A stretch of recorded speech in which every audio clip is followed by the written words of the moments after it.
وَيَدْنَا الَّذِينَ آمَنُوا عَلَى رَبِّهِمْ وَأَصْبَحُوا ظَاهِرِينَ.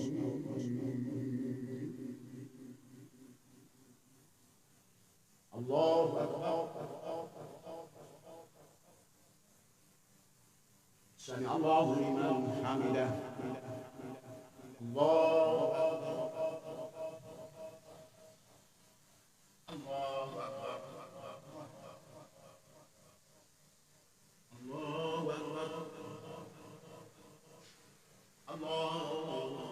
أكبر. الله أكبر. الله أكبر.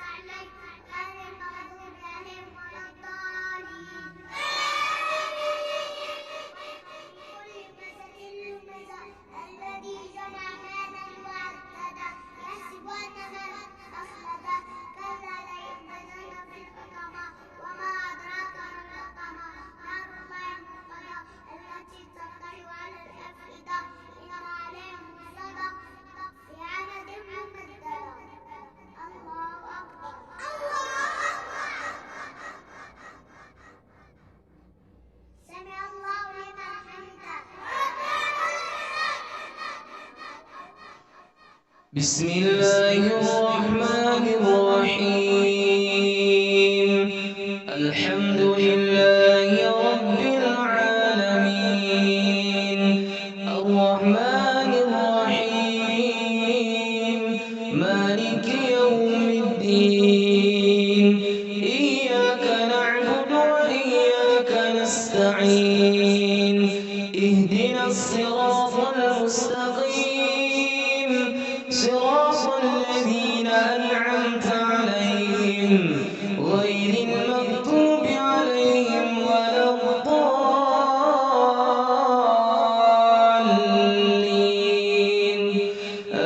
آمين.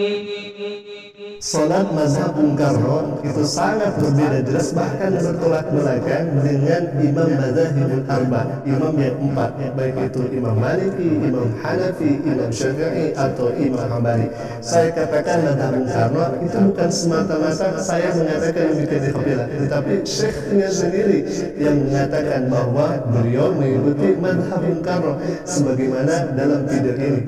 Saya ingat, karena ditanya orang, ini mah gak apa-apa, katanya begini. Saya karena mengakui orang yang pandangannya luar biasa dalam bidang. Saya bilang, madhabku adalah Bung Karno. Bung Karno madhabnya. Ahmad Soekarno. Karena dalam tulisannya juga pakai Bung Ahmad Soekarno. Loh, negara lagi. Orang-orang madhab Syafi'i sampai madhab Soekarno itu gimana? Negara lagi.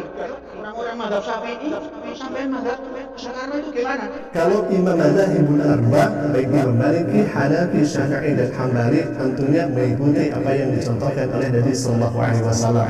Jadi tidak ada yang bertentangan di kafilah. Tetapi mohon maaf, ketika kita berbicara mazhab Bung Karno ini, justru apa yang kita lihat sekarang ini kafilah sangat bertolak belakang. Kenapa? Coba kita lihat di kafilah ketika seorang imam kemudian di belakangnya ada sayyidul imam atau pembantu imam, dua orang laki-laki, dua di samping kiri dan samping kanan itu kafilah. Lalu kemudian di belakang imam ada perempuan, dan tidak semua perempuan yang bisa masuk ke saf depan, hanya wanita tertentu ya kafilah. Lalu kemudian di belakang imam ada seorang non-muslim. Coba kok sholat di belakangnya ada non-muslim yang mengikuti, bahkan bukan mengikuti kafilah, dia berdoa dengan cara sendirinya non-muslim, dan anehnya kenapa harus bersama dengan muslim. Jadi di satu padukan ya kafilah, padahal di sana jelas-jelas sedang melaksanakan ibadah sholat. Lalu kemudian safnya direndahkan dan lain sebagainya. Berbeda dengan mazhabul arba, tidak demikian ya kafilah. Sholatnya sesuai dengan apa yang dicontohkan oleh Nabi Sallallahu Alaihi Wasallam. Wasallam. Karena sebaik-baiknya perempuan safnya itu paling belakang, dan sebaik-baiknya laki-laki safnya itu ketika sholat itu paling depan. Inilah yang tidak bisa ditolerir. Bahkan ini adalah tuntunan dari Nabi Sallallahu Alaihi Wasallam. Bahkan ikhwatillah, kalau misalkan ikhwatillah datang ke tanah suci Makkah Al-Mukarramah, lalu kemudian kita melaksanakan sholat, dan misalkan di samping kita ada perempuan, jadi kita sholat di depan Ka'bah, lalu kemudian di samping kita ada perempuan. Kalau misalkan diketahui oleh askar, apa yang kemudian dikatakan oleh askar? Kata askar, haram, haram, haram. Hal itu tidak dibenarkan dan tidak diperbolehkan. Jadi harus terpisah antara laki-laki dan perempuan, tidak boleh disatukan. Padahal itu dalam keadaan yang sangat luar biasa, apabila bercampur. Apalagi dalam keadaan beberapa negara, banyak negara yang kemudian kumpul dalam satu tempat, sangat luar biasa, apabila kecuali kalau misalkan dalam keadaan sangat terdesak, lalu kemudian tidak bisa memilah-milah di mana tempat yang kemudian bisa dipakai untuk melaksanakan sholat, maka berlaku kaidah ittaqullah mastata'tum. Takwalah engkau kepada Allah sekuat kemampuan kalian. Tetapi dalam keadaan darurat seperti itu juga, alhamdulillah, dalam keadaan yang sangat luar biasa padatnya seperti itu, ketika sholat, maka askar itu mengatakan haram, makhluk itu haram bercampur antara laki-laki dan perempuan. Tetap saja harus dipisah, alhamdulillah.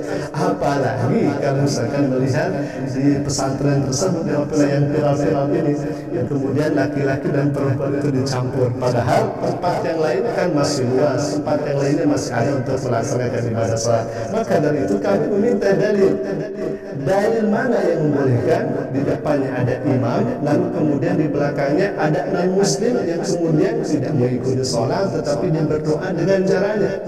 Dalil mana yang membolehkan demikian? Dalil mana yang membolehkan antara laki-laki dan perempuan itu dimakhluk atau dicampur? Dalil mana yang membolehkan demikian? Kami selalu minta kepada MUI, depan benar, kalau misalkan tidak ada dalilnya, lalu kemudian ini sudah menjadi viral, alhamdulillah, harus diluruskan. Jangan malah silaturahmi ganggu saja, jangan silaturahmi malah ittifaq, setuju saja. Kan ini sudah ramai di media sosial, sudah viral, apalagi alhamdulillah. Maka dari itu MUI yang memiliki otoritas benar atau depan harusnya meluruskan bagaimana sholat yang betul itu, bagaimana sholat yang kemudian sesuai dengan apa yang dicontohkan oleh Nabi Sallallahu Alaihi Wasallam itu. Kalau misalkan berdiam diri atau misalkan silaturahmi tapi hanya ittifaq saja, hanya kamislina seperti orang yang betul-betul saja mengikuti atau menyetujui pernyataan daripada yang mengikuti mazhab Soekarno ini, maka ini sangat keliru menurut kami, alhamdulillah. Dan dengan itu kami kemarin membuat petisi di kolom komunitas itu, alhamdulillah, dengan kata-kata demikian, Assalamualaikum warahmatullahi wabarakatuh. Sahabat, kita mencoba membuat petisi. Langkah apa kira-kira yang tepat untuk pemerintah, baik MUI, depan benar terkait pemberitaan pondok pesantren Al-Zaitun yang sedang viral ini, karena diduga ajaran di dalamnya sudah menyimpang. Salah satu contohnya misalkan mazhab yang diikuti adalah mazhab Soekarno, perempuan boleh jadi khotib Jumat, begitu kan? Saf wanita boleh dicampur dengan laki-laki dalam sholat dan seterusnya. Maka kurang lebih 14.000 suara yang ikut memberikan kontribusinya memilih. Yang pertama, Ponpes ditutup, yang kedua pimpinan Ponpes diajak diskusi, yang ketiga Ponpes dibiarkan saja, dan yang keempat tidak tahu beritanya. Ternyata urutan yang paling tinggi persentasenya 83%, Ponpes ditutup. Yang kedua, pimpinan Ponpes diajak diskusi dengan presentasi 15%, dan tidak tahu beritanya hanya 1%, Ponpes dibiarkan saja hanya 1%, alhamdulillah. Jadi dari alhamdulillah, mungkin itu saja dulu yang bisa kami sampaikan. Semoga ini ada manfaatnya, khususnya agar kita lebih hati-hati dalam mengikuti kajian atau mengikuti ajaran-ajaran yang kemudian kita berdoa kepada Allah Subhanahu wa taala, semoga kita masuk ke dalam agama yang kemudian Allah ridhoi dan mengikuti sunnah-sunnah Nabi Sallallahu Alaihi Wasallam tanpa menyelisihinya, sehingga mudah-mudahan kita termasuk orang-orang yang dicintai oleh Nabi Sallallahu Alaihi Wasallam. Amin ya Allah ya rabbal alamin. Alhamdulillah, mungkin itu yang bisa kami sampaikan. Aku Assalamualaikum warahmatullahi wabarakatuh.